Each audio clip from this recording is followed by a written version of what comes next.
I would encourage you to get support, have a space for you, for your grief. If you do need to go do some practical things in life and keep some stuff running, yes, that's true. And you can have a spot for your grief. Being strong is working on your grief. It's going to get help.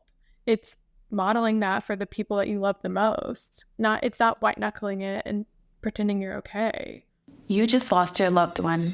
Now what? Welcome to the Grief and Life podcast, where we explore this new reality through grief-colored lenses.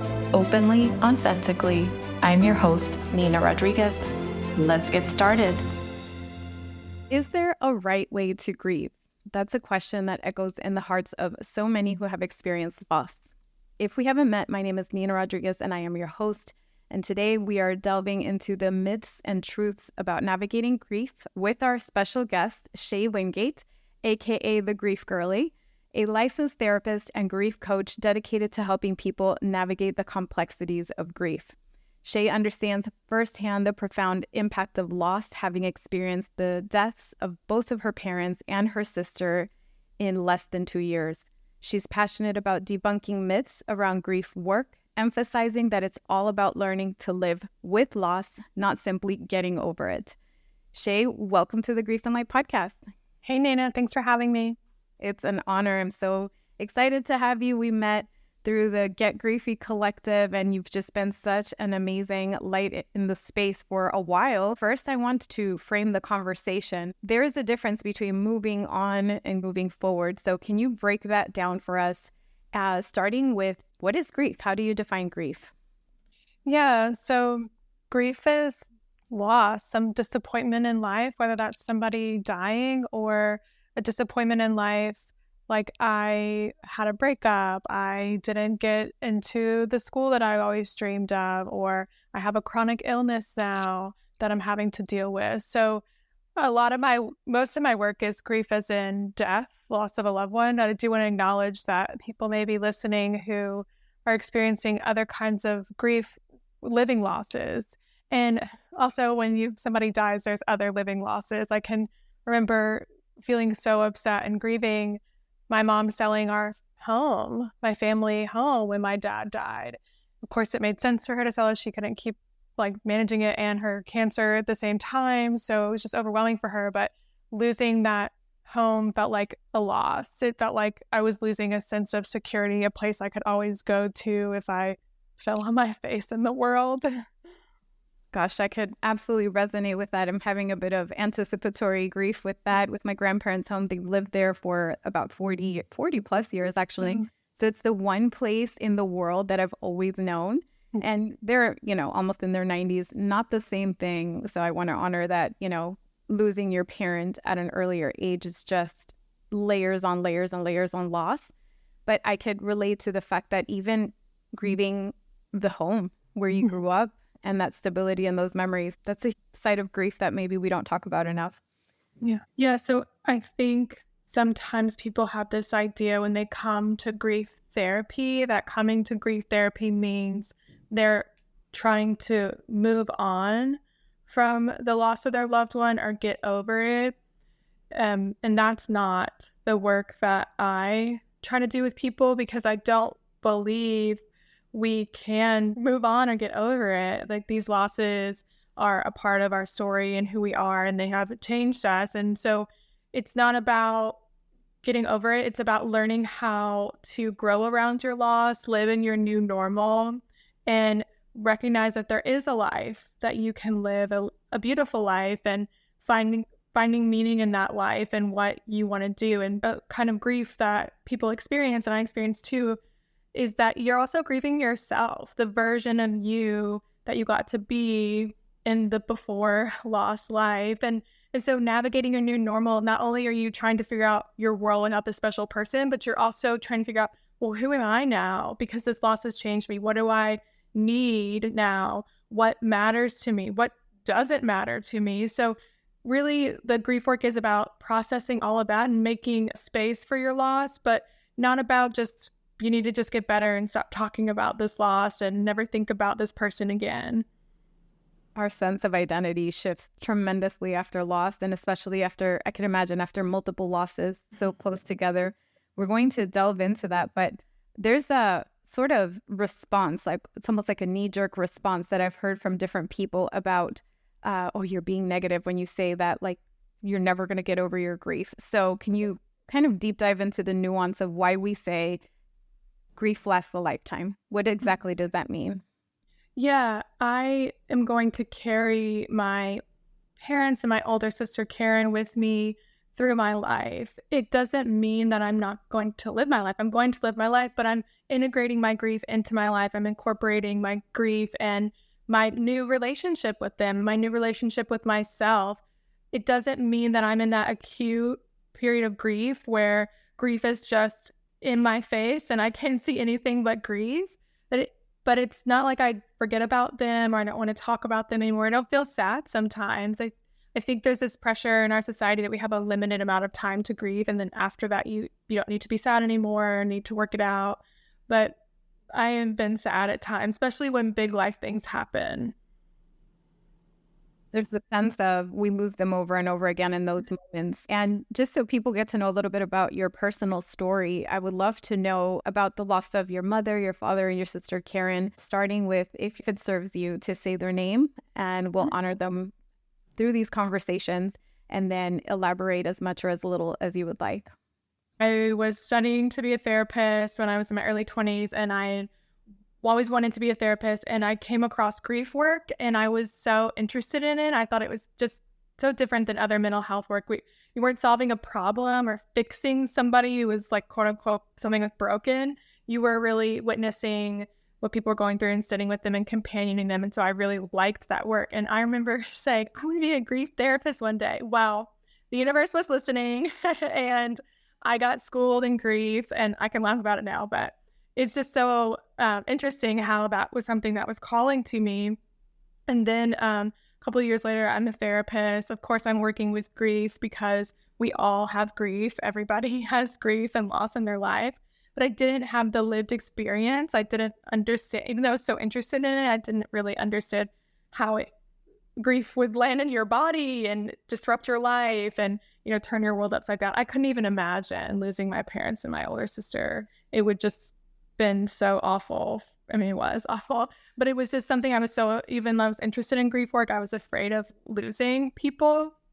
But then my mom got diagnosed with ovarian cancer, and the very first day of her chemo treatment, my dad took her, came home, and then he had a heart attack in our home that night. And I was there, one of my brothers was there, my mom, and it was a really intense experience trying to wake him up, do CPR, ride with him in the ambulance. My mom had just done her first chemotherapy treatment. We were all so worried about her and so scared. And I can remember people coming over to our house the day after my dad died and saying we're going to be there for you guys. And I had this moment where I thought they were talking about because my mom had cancer, because it was so unreal that my dad had just died in front of us. It was just how is this happening to us? And so he died, and then that was in March. And then the next January, I was working. I got a text from my mom saying, call me during the day on the Thursday. I was like, oh my God, this isn't good. Because she doesn't, give me bad news like that. If she had some bad cancer news, she wouldn't have just said, call me in the middle of the day. So I called her and she said, Karen died. And it was just totally unexpected. If anything, I was thinking my mom was dying. Oh, she was dying, but it was just out of left field, so unexpected. And so she died in her home, and my brother-in-law found her the next morning. And it was just so upsetting for me because we had been there with my dad, and that, even though it was horrible, it felt comforting to know that he wasn't alone. My sister wasn't alone. Her husband was in the house, but it just bothered me not knowing what happened, and we had to wait for so long for the autopsy report. And even if you got the report and she died of fixation, choking, but even then it's what really happened? Nobody was there to witness it. And so I learned with my sister Karen's death that each grief has a different tone or different, flavor almost. The trauma and this intense experience with my dad, and then my sister, it's almost like this eerie experience.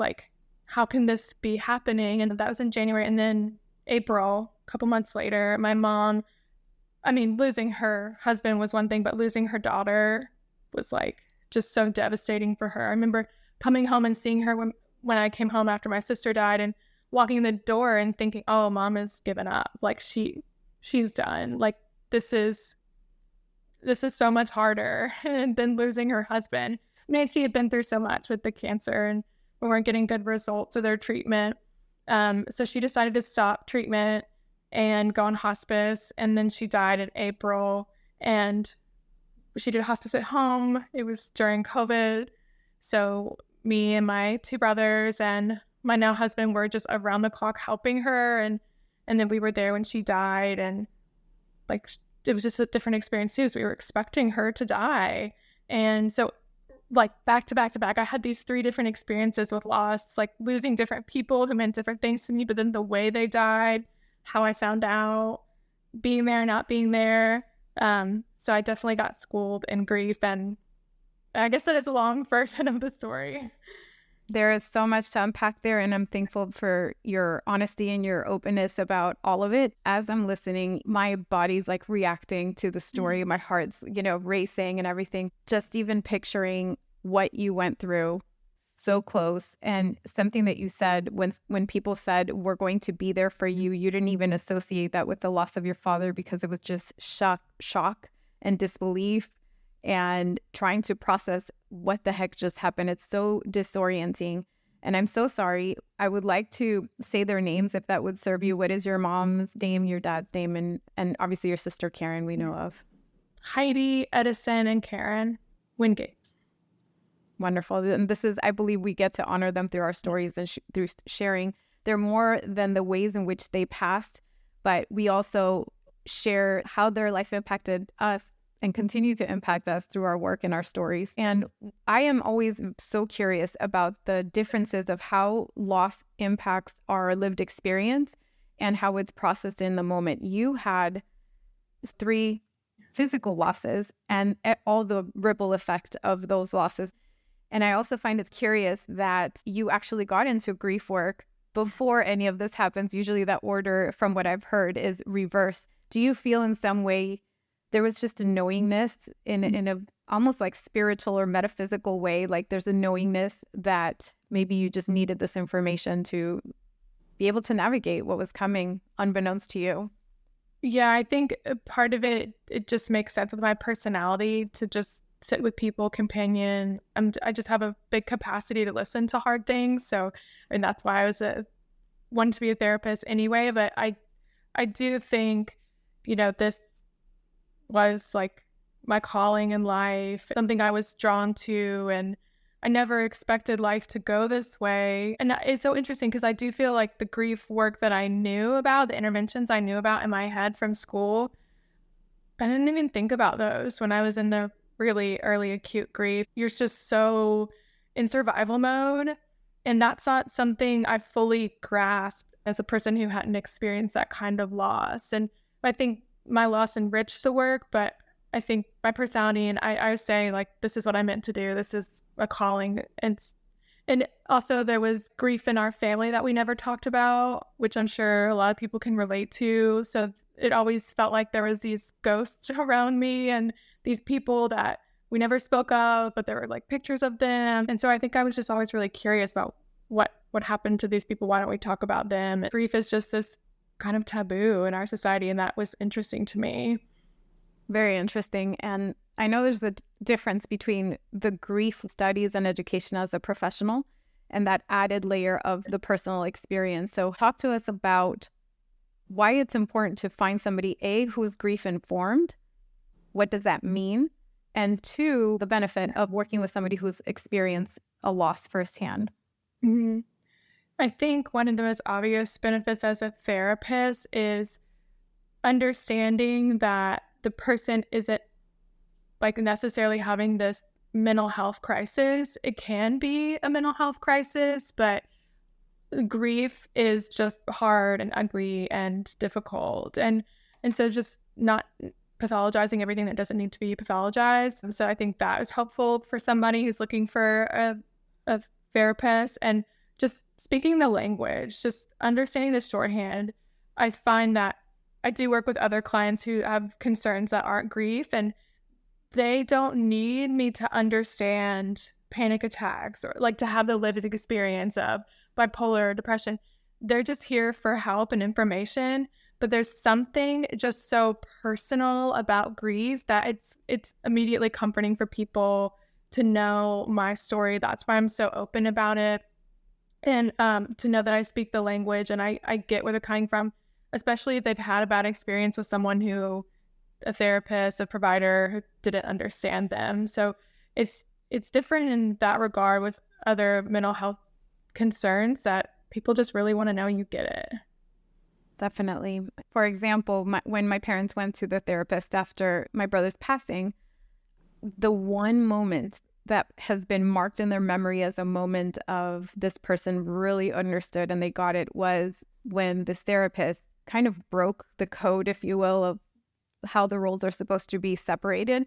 And she just started crying because the human side of her felt so bad. And they don't know if she had a personal tie to what happened. Maybe she was actually like relating more than they realized. But she even gave them a hug and they said that was the most helpful thing. He absolutely did. And it was just that humanity of, no, we're not crazy for feeling this way. And yes, this is as bad as it is. And that human connection was more healing in ways than maybe that therapist even realized. So I know there's boundaries that you're taught not to cross. So how do you navigate that terrain, that kind of gray area with your clients?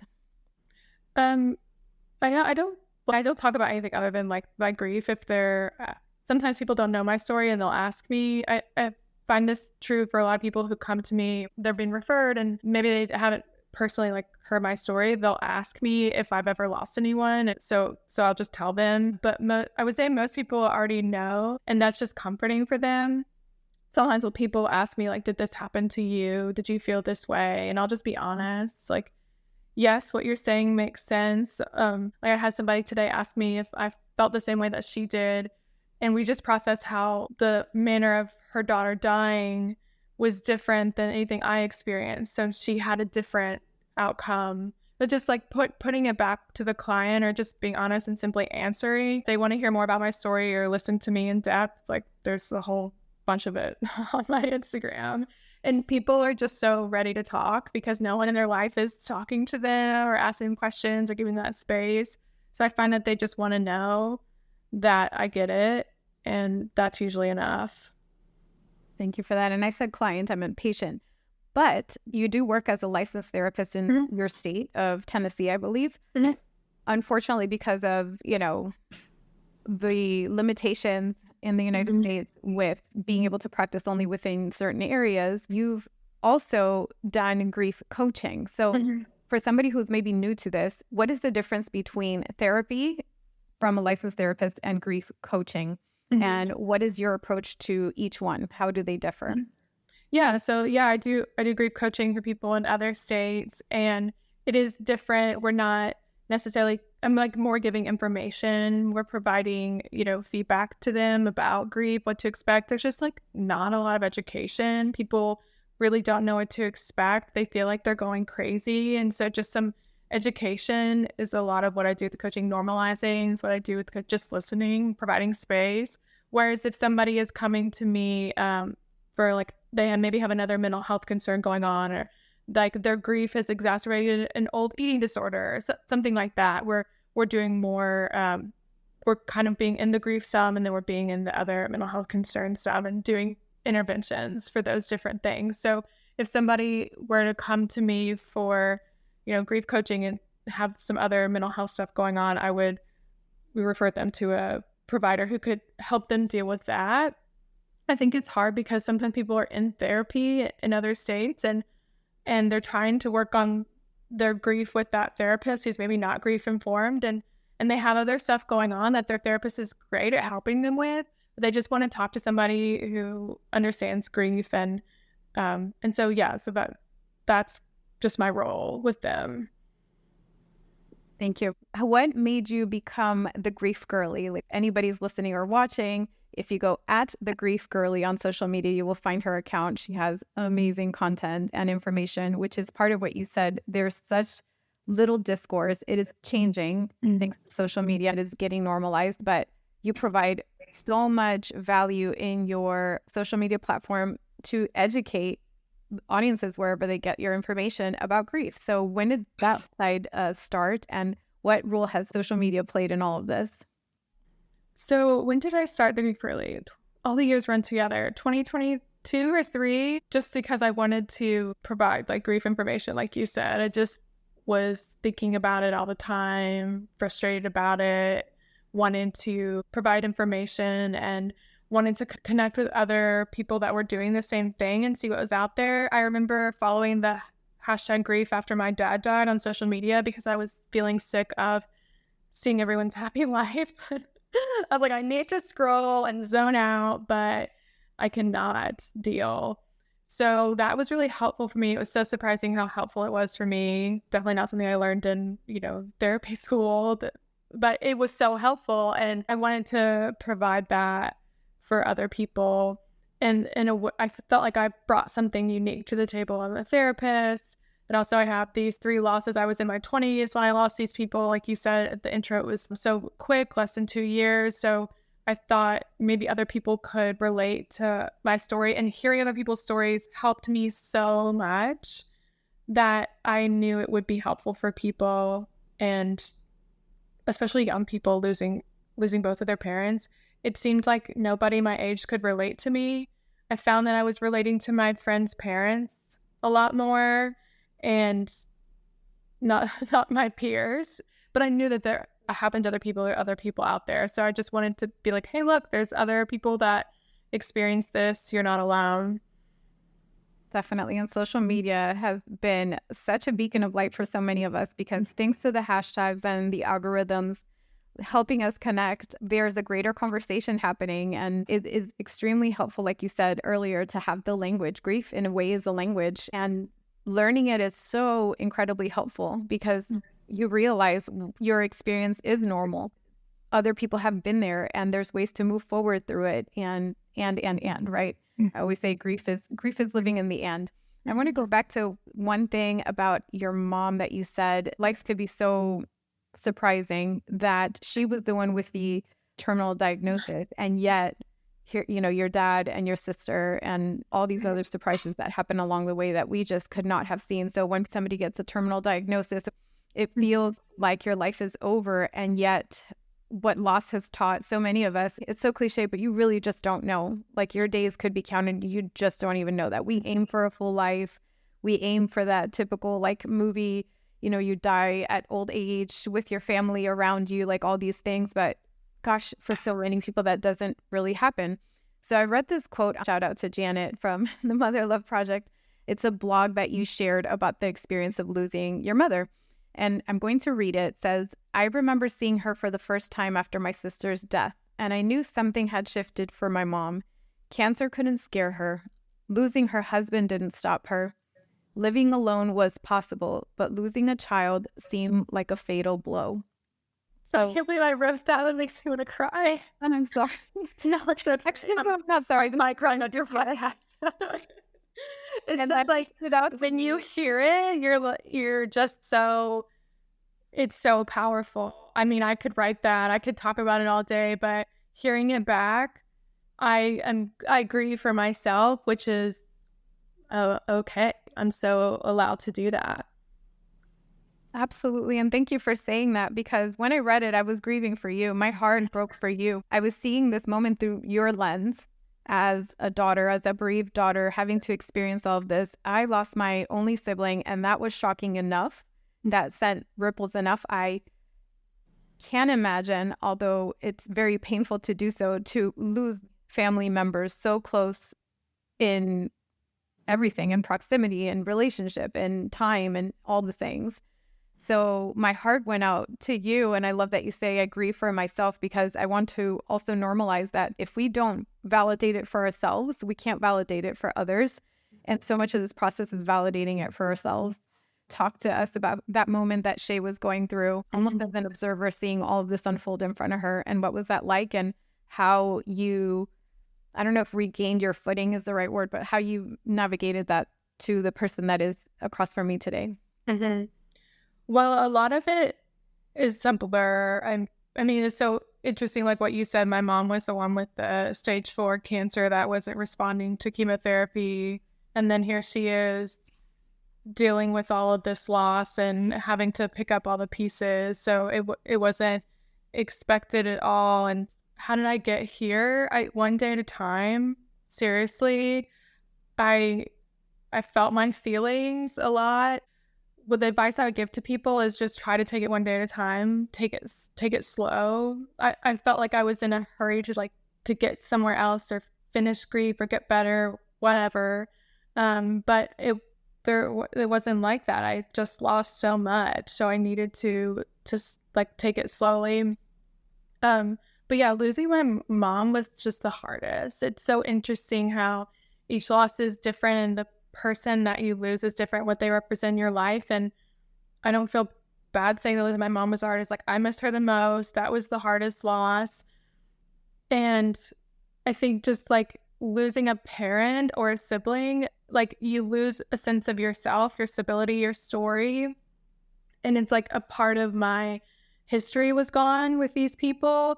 And so I had to grieve that every time I realized it. I remember one time I was at the doctor and they asked me a question and I didn't know the answer. And anyone who would have known the answer was dead. You know, like my brothers don't know my medical history or our family's medical history.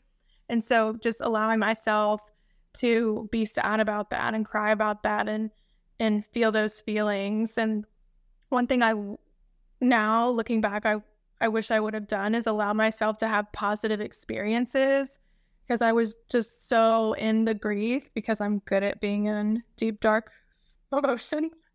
And so it was so easy for me to be in that world. As I've healed and grown around the loss, I've realized how important positive experiences are in helping me, and having that balance of like, yes, I can cry and be upset, and then what's the positive experience that I can have to nourish and fuel myself and feed this life, this new normal.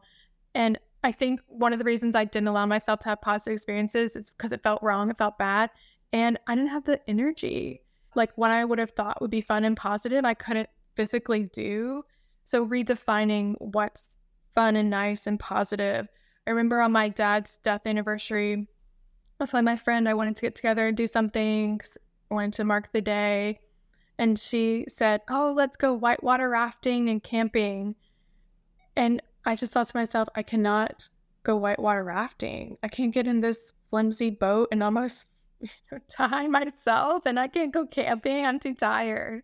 So I feel like, okay, I just can't do anything fun. I'm not able to go and do fun things. Then I realized, okay, having a lazy afternoon with some tea and a favorite show, that's a positive experience that I'm allowed to have. I'm allowed to feel good. Thank you for bringing that up. There's days where you are a wet pile of towels on the floor. Mm-hmm. That's okay. There are days specifically to be just, sinking into your couch for 24 hours or however long you need. And there are days when you feel that joy, and it's key to give yourself permission to do both. It's okay to allow yourself to just veg out and rest and let your body relax. And it's okay to also feel joy. I don't know if you maybe recalled the moment or just a general time when you started to feel joy again. What was that like for you? That's interesting. It was a while. It was a while when I started saying I was feeling it. I know that I was feeling it, and I can look at pictures, but that time was such a blur. A couple of years after losing my family members was such a blur. I remember saying, oh, I'm surprised I was able to do that, because I would go and do things out in the world and brace myself and just know I couldn't get through the whole event or whatever it was. And then there was times where I would get through it and not be exhausted, and I just saying, oh, I was able to get through that, or I'm able to have energy, or I'm like feeling happy. Like I was like suspicious about it. I think really that the energy was a big deal for me, and like being surprised. It was so interesting. I was surprised I was able to do a whole interaction or come home and have something positive to say. Because when you're grieving, everything just feels wrong. No one understands you. Everything sucks. You're exhausted. Like everything is just bad. and that's okay for that to be true. And And then as I heal, as I process my grief and, went on my healing journey, I naturally was just able to have more capacity. I felt like my window of tolerance expanded. I had more capacity. I didn't have to brace myself for regular things in life. I was able to be curious again. I think that was a big surprise for me. I thought I would probably never be curious again and never want to do anything. And after we, so my mom died in April 2020. And then in September that year, my husband and I moved to Nashville. We were living in Cincinnati. And when we moved, I left my job and we came here for his job. So I didn't take a job right away. I just gave myself some time to look for a job. And I don't know if I could have looked for a job and worked a job as a therapist and grief. So I just had to just get here first. And then I remember coming downstairs one day and saying to my husband, so I think I want to open a private practice. He was like, are you sure? And I was just like, yeah, I'm sure. I'm going to do it. I was just like, I just knew I would know when I was feeling better. And that was a moment where I just remember feeling better. And I'm sure he thought, oh my gosh, there's no way you can help other people right now. Sure. No, I'm glad you did. I know you've helped so many people, and our lived experience does add a layer of understanding that we otherwise wouldn't have. I'm sorry you have it because of what that implies and entails. And I'm also glad that you get to help other people through such deep knowing and understanding, and professionally and personally. Let's talk some grief myths, because gosh, they abound, and they're part of the reason why grief can feel so difficult to move through. There's all these expectations. Let me start with the myth of time, like how long you're supposed to grieve, when is it supposed to end? And in your personal experience, did you ever feel rushed to stop grieving? Like where was that coming from, and how did you navigate that? And then you can also from there mention like any other grief myths, maybe like a top 3 or 5 that come up quite a bit. Yeah, I definitely felt rushed, and I was the one rushing myself. I'm sure I got the idea from society and people. When I look back and think about it, nobody was rushing me. I think I was really pressuring myself, and that leads me into the myth that I think I struggle with the most is I need to get back to normal.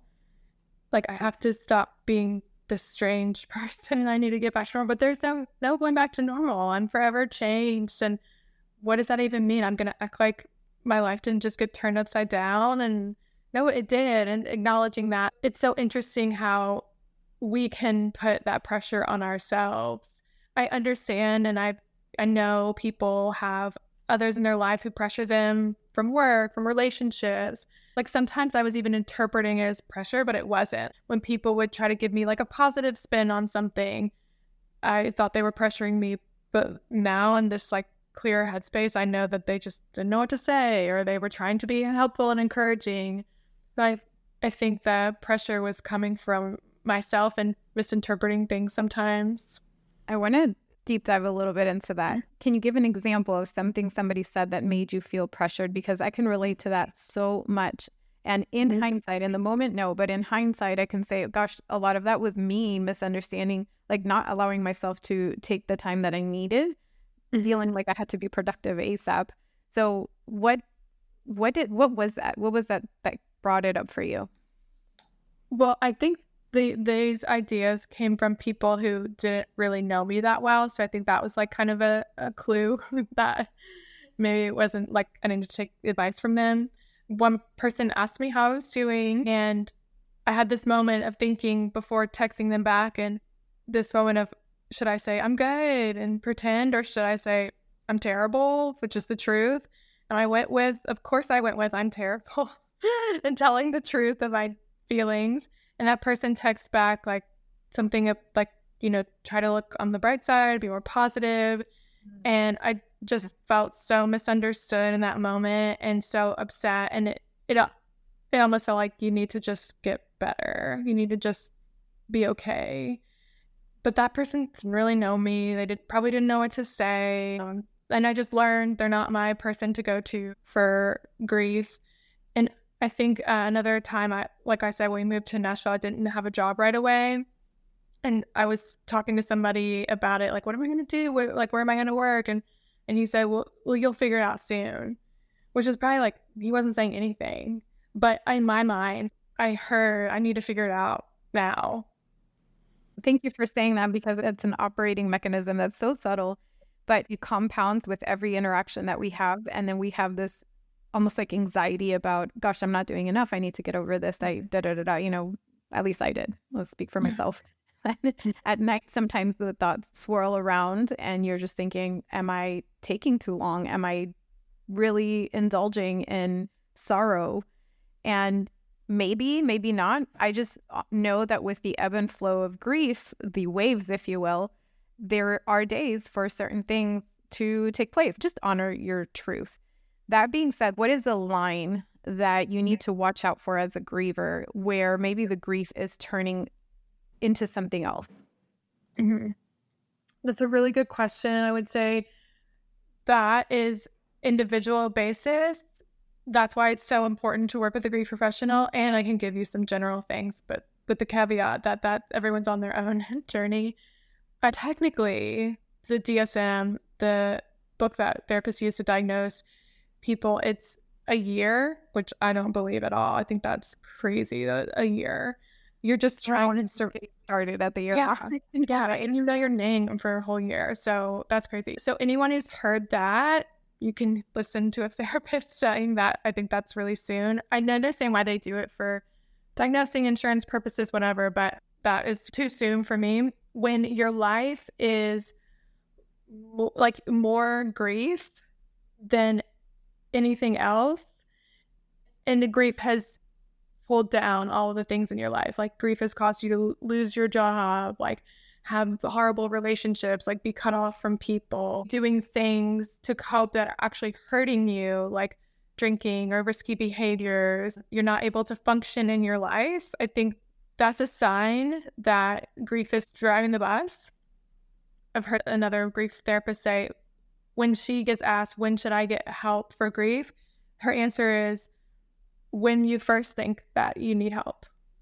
And that could be the day somebody dies, you just want to start getting help. And help could be reading blogs online, right? Or I don't want anyone to get to the point where it is destroying their life because it's become so intense for them. If you don't have to get to a point of everything crashing and burning around you to get help. As soon as you think, should I get help? Yes. The answer is yes. The answer is yes. Go get help. But I could see times in my grief journey where I was choosing grief over everything else. And because it was so alluring to me, like I was closer to my parents and my sister when I was just like knocked out with grief. And so I think my husband, who's also a therapist, told me, you can't keep doing this. It's hurting you. But I just wanted to say that to say that I didn't do it perfectly all the time. It's so tempting to want to be with the grief for some people. Some people don't want to be with it at all, but I understand feeling those intense feelings in a way feels good. It makes you feel closer to them, and it sometimes can feel wrong to feel happy or to feel less intense. I love that your husband is also a therapist and he reflected that to you. I love that you said whenever you feel like you need it or whenever it pops into your mind. I think that's a great framework because although there is no quote unquote right or wrong way to grieve, there are certain behaviors to watch out for. There's resources that are becoming available and are available. Just go with the one that resonates. So what's something that's very insidious in the process of grief that you've worked with, whether it's a thought, behavior, or perception that keeps coming up with the people that you work with, and how do we work around that? Yeah, there's these shoulds. There should be this grief. What is it? The 5 stages? Yeah, I'm sure you've probably debunked that on your podcast before, but I should be at this stage, or I should be feeling this way, or even other people should be acting this way. I think that is a big one that gets people stuck. And one of those is I should be strong for my family. Can get in the way of people taking care of themselves. For my kids, yeah. If you're thinking that or hearing yourself say that, I would encourage you to get support. Have a space for you, for your grief. If you do need to go do some practical things in life and keep some stuff running. Yes, that's true. And you can have a spot for your grief. Being strong is working on your grief. It's going to get help. It's modeling that for the people that you love the most. It's not white knuckling it and pretending you're okay. What would you say to the people that do white knuckle, the ones that have, for one reason or another, learned that they have to shove their feelings down, carry on and move forward, and we don't have time for our feelings? What would you say to somebody that thinks that way? I know you're scared. It is scary. And when you're 4 months old, something develops in you to help you regulate your system. And that allows you to cry it out until you fall asleep as a 4-month-old. And you didn't create that regulation system. It's a part of who you are. I know it's scary. And you have this regulation system that's going to help you do this. It's not going to overtake you completely. You're either going to get bored, you're going to be tired, you're going to have something else to go do, or you're going to fall asleep. I think a lot of times people white knuckle it because if I start crying, I may never stop. I know that's how it feels. And you have this innate system in you that's going to take care of you. Humans are so good at surviving. Beautifully stated. I absolutely love that and firmly believe we're divinely designed with certain mechanisms, and that's one of them. So thank you so much for bringing that up. Let me ask you, what's one of the most rewarding aspects of your work and the people that you get to work with? Oh my gosh, I love seeing people find energy or hope again, or start dating again, or, just open up to different things in their lives, take a risk, go try something they always wanted to do. It just is a sign that they're feeling better, quit that job that they've always hated. Grief, when you work on your grief and you grow on your loss, it can give you so much bravery. And I love seeing that. It's so exciting. There's so much strength and vulnerability and in feeling our feelings. We're just kind of clunky about it. We're not sure how to do it. It's almost like these toddlers learning how to talk, to walk, excuse me. And, the work that you do is helping them understand. And what offerings do you have? How can people work with you, both in the capacity as a licensed therapist and as a coach? And do you have any offerings coming up? We're recording this in January, so for perspective, it'll be out in about a month or so, this episode. So anything coming up in, let's say, Q1 of 2025?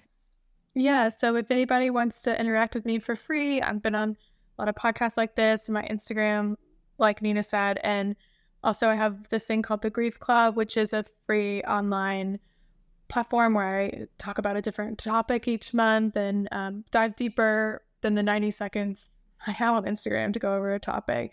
And another way to work with me is I have a grief myths course that's $30 for people to go at their own pace or go with another grief professional, or it's a place for them to journal, reflect, learn about grief, and then if they want to work with me one-on-one, that's an option too. And all of that can be found just by messaging me on Instagram or emailing me through my website, which is thegriefgirlie.com. No new big exciting things coming right now, to be continued.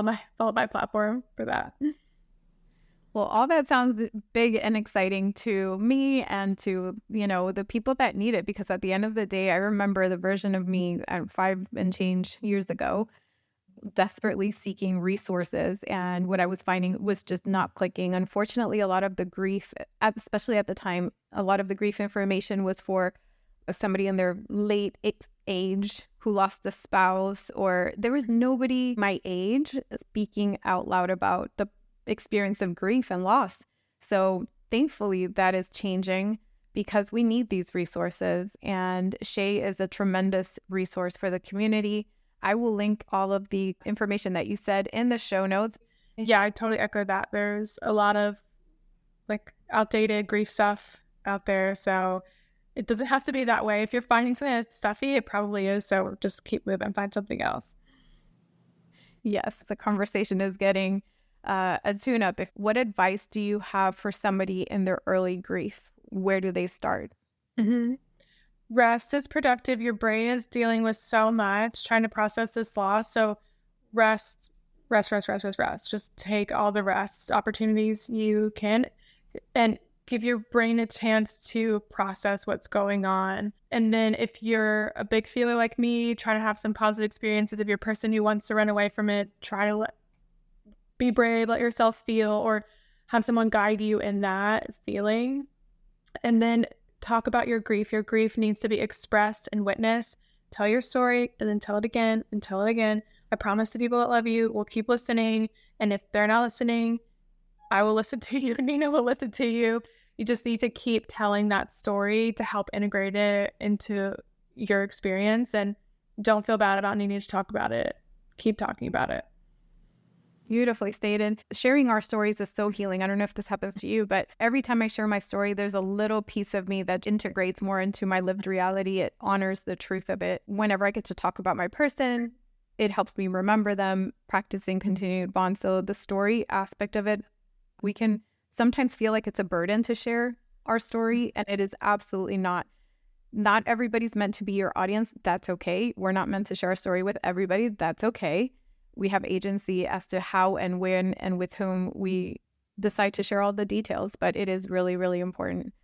We are just touching the tip of the iceberg. There are so many other grief myths, and like Shea said, there's even a course for it. So if you want to know more of those, if you've encountered some of these and want to know how to navigate them, please, by all means, check out the show notes. I will have everything linked there. Is there something that I didn't touch on that maybe you want to say to consider our conversation complete, or anything that's in your heart today to share? Yeah, I would just say the kind of an ending for people that this is so hard, grief that you're going through. Keep listening to podcasts like this, because that will help you learn the grief language, because you might not have the grief language. And like I said, with my story, each loss was different. It was expressed differently. So it was almost like I had to learn a different language to explain how I felt about my sister dying, how I felt about my mom dying. So one of the most helpful things for me that we've already talked about was like following the hashtag on Instagram. But something about just listening to podcasts is something that I did. There wasn't that many, but I found a few. Listening to podcasts and hearing other people talk helped me start to understand myself, even if their story was totally different than mine. I could understand myself. I could start to understand the language. And when I wanted to be in that grief world, I could just put the headphones in and be in that grief world and then come out and be in my life. And so that is just a free resource that's so helpful. So I want to encourage people to do that. Hearing other people's perspective is so helpful. And as a final question, what would Shea today say to Shea after your mother passed? Let yourself have positive experiences, girl. You gotta let yourself have positive experiences. Listen to the people around you who love you or telling you. It was so interesting how you said that we would miss subtle things. I would miss subtle things from people who were trying to reflect, like my husband, who's a therapist, trying to reflect things to me. I just couldn't be told anything. So I think I would have saved myself some tantrums if I had allowed myself a positive experience and listened to some people that I trusted and loved me, and like having more of a balance between in my grief and then like turning the page for that day and being in my life. And I think that's something I help people with so much. Probably like most of the work I do is helping people find that balance and know that it's okay. They're safe to be in the grief. They can do it, or it's okay to be in their life. And also I would tell myself, stop making lists. I would make lists all the time. Like I was going to like fix my life by making all these lists. I can remember myself making lists, and I never did anything on the list, and they just make me feel stressed out. So quit making lists. Wise words all around. Thank you so much, Shea, for everything you do, for sharing your story, and for being such a light in this space and in so many people's lives. It is an absolute honor to have this conversation with you, and I thank you for your time. Thank you. This was awesome. That's it for today's episode. Be sure to subscribe to the Grief and Light podcast. I'd also love to connect with you and hear your thoughts and your stories. Feel free to share them with me via my Instagram page at Grief and Light, or you can also visit griefandlight.com for more information and updates. Thank you so much for being here, for being you, and always remember, you are not alone.